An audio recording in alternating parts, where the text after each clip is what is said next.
Next on Eyewitness News at 10. Is it Laci Peterson or isn't it? New developments tonight in the mysterious discovery of 2 bodies.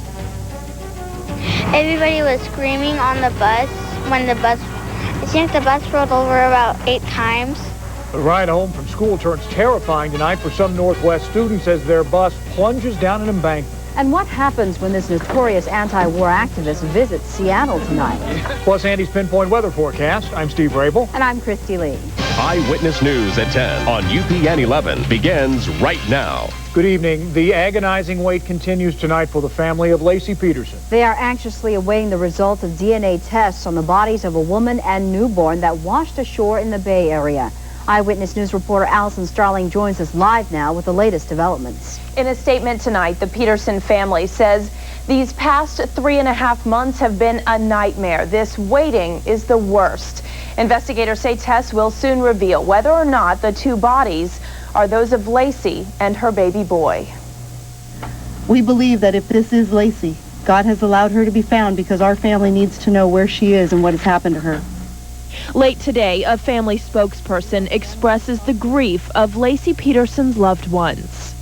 While in the news reports these are 2 bodies that have been found, to us they could potentially be our daughter and grandson, our sister and nephew. It may be the break investigators are looking for, but it's too soon to know. 2 badly decomposed bodies were found washed up from the San Francisco Bay. One was a female, the other a full-term baby boy. Investigators have been keeping an eye on Laci's husband, Scott, but he has not been named a suspect. His parents refused to comment on the grim discovery. Tonight, we have insight into why the testing takes so long from a local DNA expert.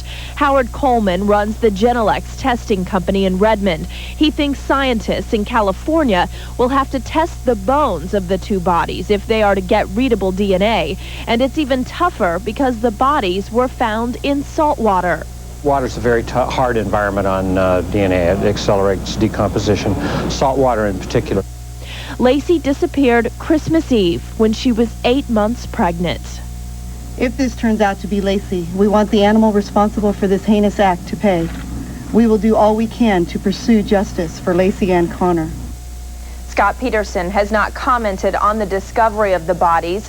His attorney says his client is distraught at the prospect that it might be his wife. Steve? Allison, thanks. New tonight, Oscar-winning director and staunch anti-war activist Michael Moore is in town, where he just wrapped up a sold-out lecture at Shoreline Community College. Moore stirred up a firestorm during his acceptance speech at this year's Academy Awards show when he denounced President Bush and the war in Iraq. Now, Moore may soon find himself in the same room as the president if, as expected, a member of the media invites him to next week's White House Correspondents' Dinner. I haven't received the invitation yet because I've been on the road, but if invited, I will definitely go, and I'll behave myself. I mean, you know, it's a free meal. About 2 or 3 dozen people upset by Moore's appearance demonstrated outside the lecture hall. Moore won his Oscar for last year's documentary Bowling for Columbine, which took a critical look at the gun culture, that is, here in America. Also new tonight, 7 elementary school students are hospitalized after their school bus crashes down an embankment. It happened in Coeur d'Alene, Idaho, while the kids were on their way home from school. Just take a look at how far this bus tumbled. 5 of the students were treated and released. 2 are still in the hospital. Tonight, students describe the chaos on board that bus as it rolled. I came out of my seat. Everybody was like rolling everywhere. Sarah was in the very back, and Haley had this like blood all over her face.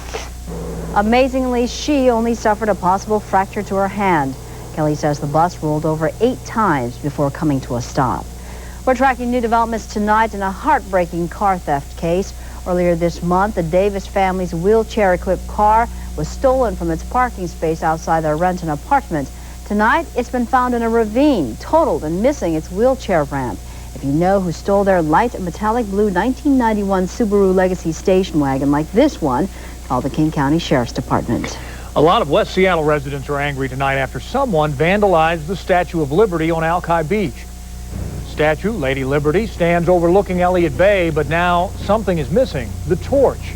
someone ripped it right off the right arm. And it wasn't easy.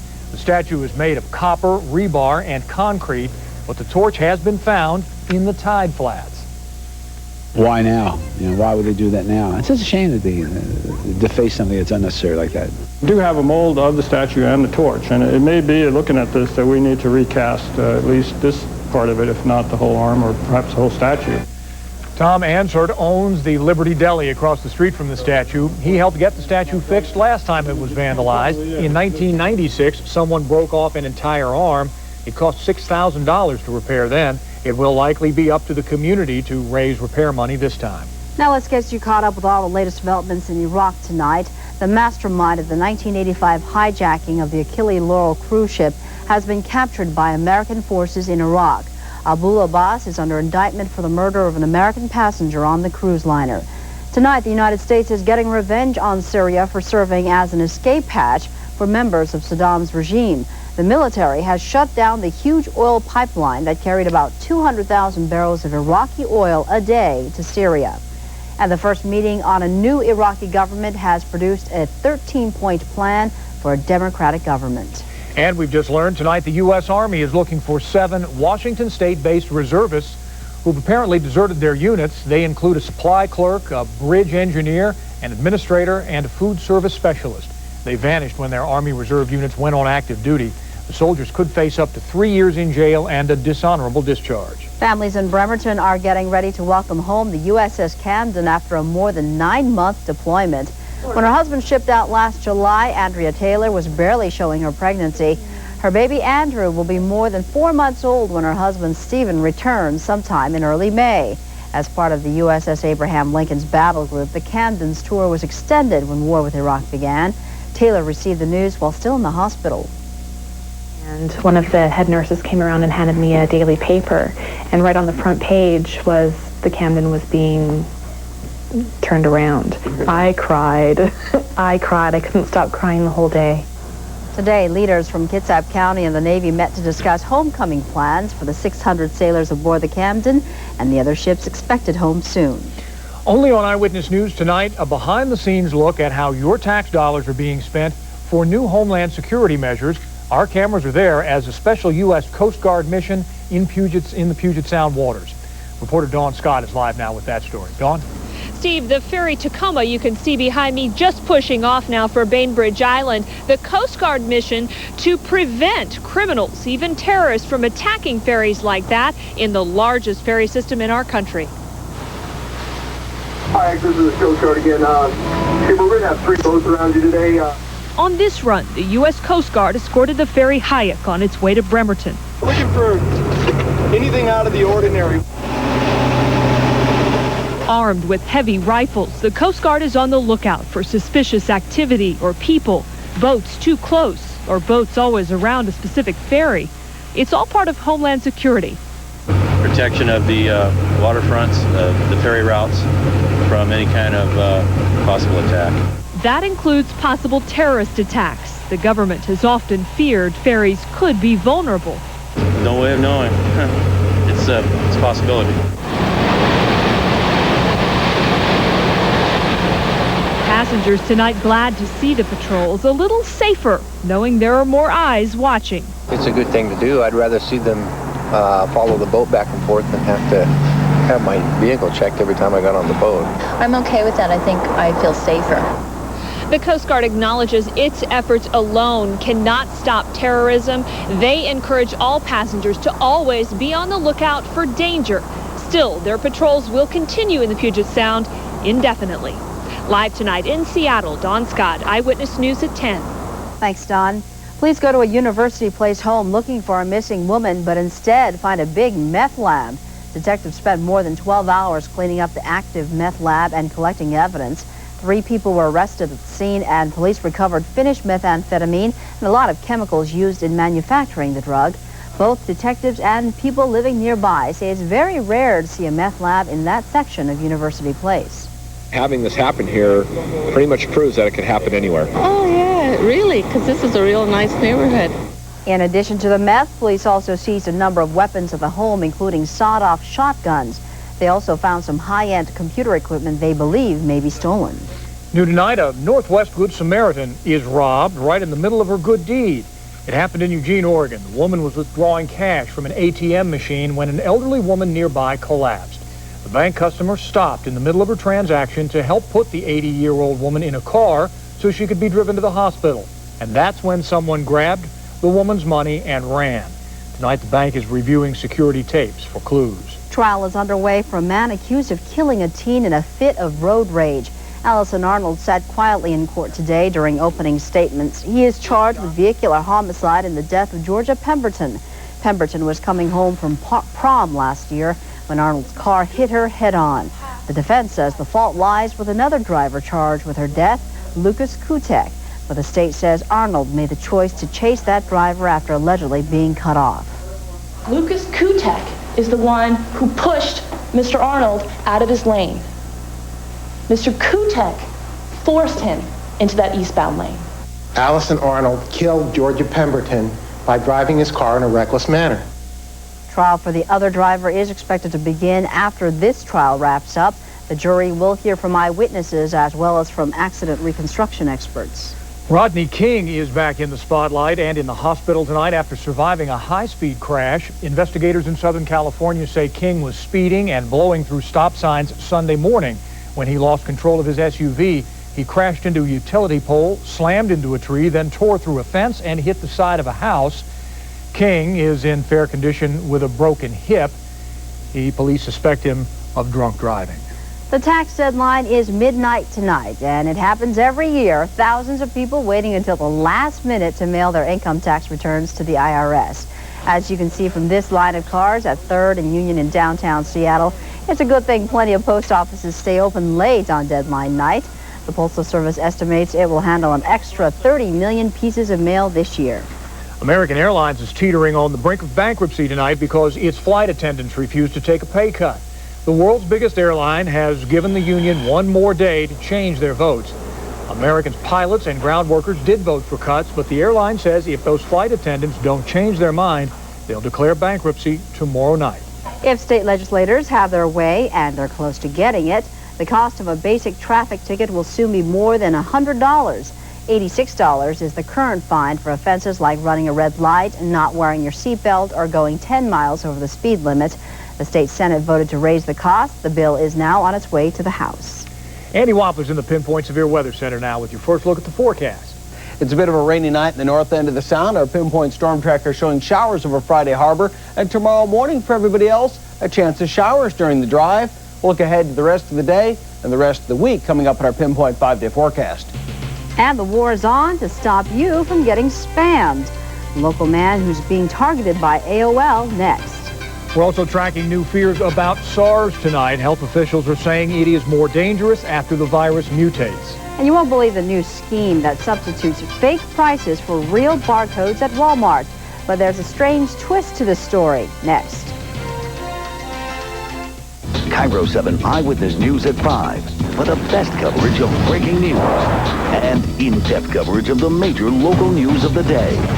KIRO 7 Eyewitness News at 5 tomorrow for complete Northwest news coverage.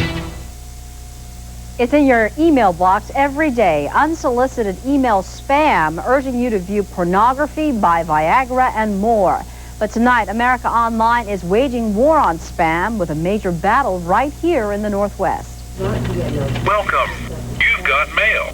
Too much mail is a complaint from America Online. It says unsolicited bulk email, or spam, has become a public epidemic, with senders clogging private computer networks with billions of messages, selling everything from Viagra, cheap mortgages, to pornography. The message to spammers is pretty simple. What you're doing is illegal. Stop it, and if you don't, we'll come after you. America Online is now filing 5 federal lawsuits against more than a dozen individuals and companies for sending the junk email illegally to its subscribers. The accused include Michael Levesque of Issaquah. The allegations against me have no merit whatsoever. I plan to fight this. I do not promote adult material. And I don't really know where this came from. Levesque is a computer programmer and software developer who says he was completely surprised by AOL's action. I was shocked. I mean, I'd really try to distance myself from things like that. AOL is now asking a federal court in Virginia for $10 million in damages. and orders stopping the spamming.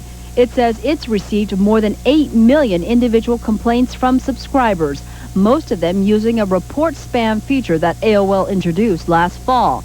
Levesque's message to those subscribers: Oh, just give me a chance to prove that I didn't do this, you know. Do you spam? No, I do not spam. America Online says spam impairs the delivery of legitimate email and the functioning of AOL's computer network. It also hurts the company by triggering complaints from subscribers who may consider the spam vulgar or offensive. New tonight, word that Walmart is filing suit to shut down a website encouraging people to alter its prices. The site, Recode.com, is run by the Yes Men, a group of anti-World Trade Organization pranksters. It encourages people to print out new UPC barcodes and then go to Walmart and stick them over the real barcodes on store items. The site claims it's all a spoof, but Walmart, as you can imagine, disagrees. British Columbia now has 4 new suspected cases of severe acute respiratory syndrome. The latest could be the first SARS transmission affecting a nurse who treated a possible case in New Westminster. She's in stable condition tonight in a Vancouver hospital. A doctor says an investigation is underway to see if there was a breach in the nurse's infection control practices that may have led to the exposure. There are now 37 suspected cases in BC. Health officials, meantime, thought SARS couldn't get any worse in Hong Kong, but it has. While the first wave of victims were mostly elderly, the latest deaths now include people in their early 30s. Researchers suspect it's because the virus may have mutated into a more deadly form. Hoping to contain the spread, departing airline passengers will soon have their temperatures taken at the Hong Kong airport, and passengers who show symptoms of SARS will not be allowed to fly. Almost a nice afternoon and now into the evening too, but here now later into the evening, some showers are popping up. We'll find them here in our pinpoint storm tracker, really in 3 spots. The north end of the Sound, the central Sound, and south too. North end around the San Juans, east side, places like Bellevue and Sammamish, and also here around the Chehalis area too. We'll zoom into a couple of those spots, and the showers aren't too heavy on the east side, but they are right around Bellevue at the moment, and moving off to the east around Carnation. And to the north end of the Sound, they're a little bit heavier around Friday Harbor. Showers there where you see the orange are really coming down pretty hard, so get ready in the San Juans to be wet here for a while. And then to the south end, also around Toledo and other parts to the far south end of western Washington, you're into the showers there, and they're cruising out toward Morton Way here too, moving off to the east. So rain showers in a few spots here tonight. Pinpoint neighborhood stations showing the temperatures are cooling off quickly. We're down to the upper 30s already at Forks. That's pretty chilly here, and with a lot of night left to go. 49 in downtown Seattle. A few light rain showers have cruised through as well, putting a tiny bit in our rain gauge, and 1/100th of an inch. Not much at all. A penny compared to $1 there in the rain gauge at Shelton at 41 degrees. Pinpoint forecast for tonight includes an increasing chance of showers overnight with cloudy skies too. Most places in the afternoon really did see the sunshine. The clouds, though, tend to thicken up at night as our temperatures drop off. And with our winds out of the south, that brings more clouds up off of the ocean and out from Oregon too. Could show you some of that here in our Pinpoint satellite picture. Here they come off to the south from Oregon and off the Pacific, right up over western Washington. And that's why we've had this mix of sun and showers the last couple of days. And here the heavier showers are pushing up from the south. And you remember a moment ago on our Pinpoint storm tracker, we could see the rain showers around Toledo and Chehalis. Well, no wonder they're there with the thicker, brighter clouds. Well, more of those clouds hang around through tomorrow morning with a chance of showers during tomorrow morning's drive. Things brighten up, though, a pretty good deal toward tomorrow afternoon, like today. It may start pretty gray, but it's hard to keep an entire April day into the gray, even if it is tax day today. We do have the clearing by the afternoon tomorrow, 57 for Whidbey Island, 57 for Linwood and Paulsboro, and more showers in the morning than in the afternoon. Not quite any 60s out tomorrow. Close enough, I suppose, to the 58 at Tacoma, but a little bit on the cool side here for this time of year. Typically a few 60s in the mix, but our clouds in the morning a little too thick for that. But they do break up by the afternoon. Some showers in the morning, not as many in the afternoon. Coast would be a little bit harder to clear things out, but you should find some sunshine there too. 54 at Forks and Hoquiam to 56 at Chehalis. A nice looking day and really fairly nice here the next couple of days. Our moments, though, are certainly on the rainy side. Pinpoint 5-day forecast does have showers tomorrow, more showers on Thursday, and Saturday a bit rainy too, but some clearing on Friday and toward the latter part of the weekend on Sunday too. Things should brighten up pretty nicely. Thanks, Andy. Vashon Island is scheduled to lose passenger-only ferry service in June, but not without a fight from the people who live there. Today, ferry commuters dramatize their plight by jumping into the frigid waters of Elliott Bay. They want the legislature to find money to extend passenger service for a few more years while a permanent solution is found. We want to get the point across. What do they expect us to do? Swim? Canceling the passenger ferries will save $7 million a year. The ferry service wants to spend the money to improve the rest of the system. A first-of-its-kind deal is in the works to protect a chunk of East Side woodlands. A group of residents has become business partners with the government to buy 40 acres of woods in the Juanita area north of Kirkland. They jumped into action after learning the State Department of Natural Resources wanted to sell the land and developers were interested. You know, we live in a terribly urban area, and we need to protect what little remaining green spaces we have. No, I mean, it's not like... The price tag is estimated between $5 and $7 million. Residents have to raise $500,000 of that by the end of May as a down payment. King County has pledged $1 million and is working to get federal and state grants for the rest. The Mariners look to win their 4th straight as they battle the A's at the Save. Plus, a wild scene in Boston as a fan storms the field and attacks the umpire. The bizarre story when we come back.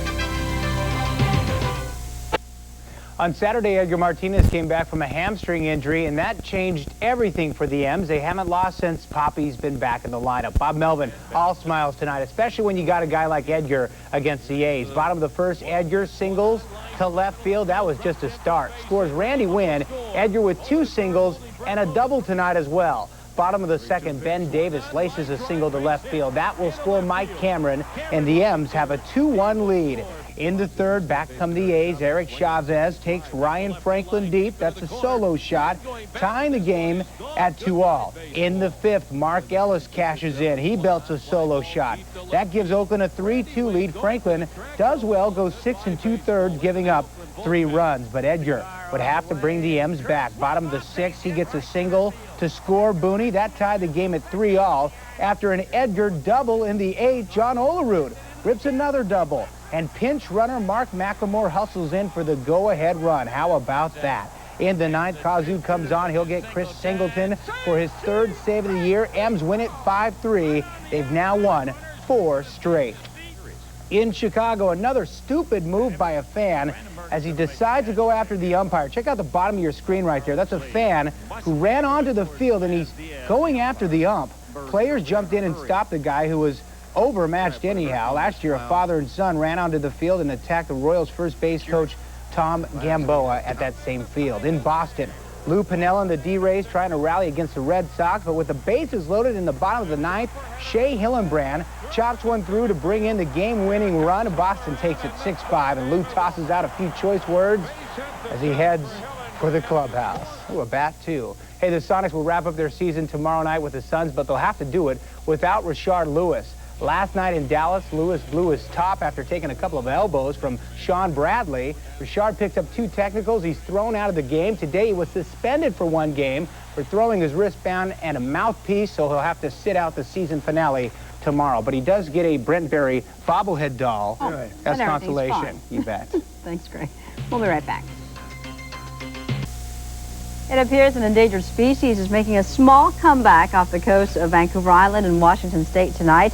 Experts say the endangered southern resident orca whale count is now up to 84 after 5 calves were born since last summer. Only 2 or 3 are usually born each year. And the sun may be making a comeback, during the course of the week at some point, right? Yeah, at times. You know, even the not-so-great days this time of year tend to get a little better and better. Some sunshine tomorrow afternoon, not as much Thursday, a little more Friday, and so it goes into our weekend. Well, at least we have some. Thanks a lot for joining us at 10. For the latest breaking news, tune to KIRO 7 Eyewitness News. That's at 11 o'clock.